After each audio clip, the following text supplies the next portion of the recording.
Hej, jeg skal fortælle om, hvad en rød og en grøn streg betyder i dit Word-dokument, nogle gange når det er dukket op, og så skal jeg fortælle, hvordan og hvorledes du kan ændre sproget inde på din Mac.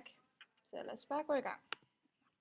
Lad os tage et ord, lad os tage advarsler. Ja, som du kan se, så har jeg skrevet forkert, og det er på grund af den røde streg, den viser mig det. Så i stedet for måske at være frustreret, og du ikke kan stave ordet, eller give op eller et eller andet, så kan du bare gå ind til ord og trykke højreklik, og så kommer der en masse forskellige ting, du kan gøre. Du kan vælge at ignorere det, eller også kan du vælge at se de forslag, den giver dig. Vi skal ikke have badeværelser, vi skal heller ikke have afvigelser. Vi leder efter advarsler. Og den er her, så den trykker du bare på, og så har du rettet ordet.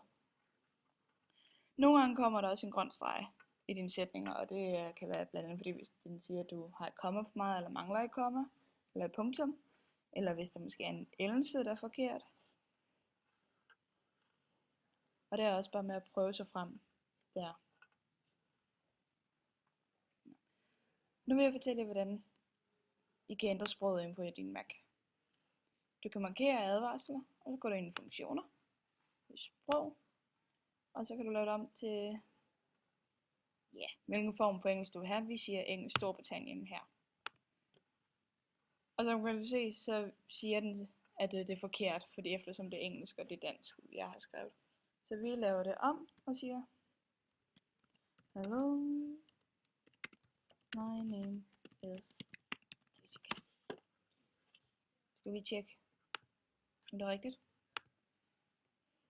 Og det er det. Nogle gange kan den stadigvæk godt komme til at gå på dansk, når du skriver, så lige hold øje med det, når du begynder.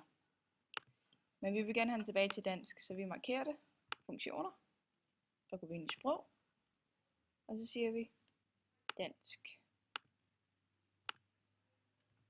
Og så siger den det samme, som da vi ændrede advarsler til engelsk. Jeg håber, det var en hjælp, og ses en anden gang.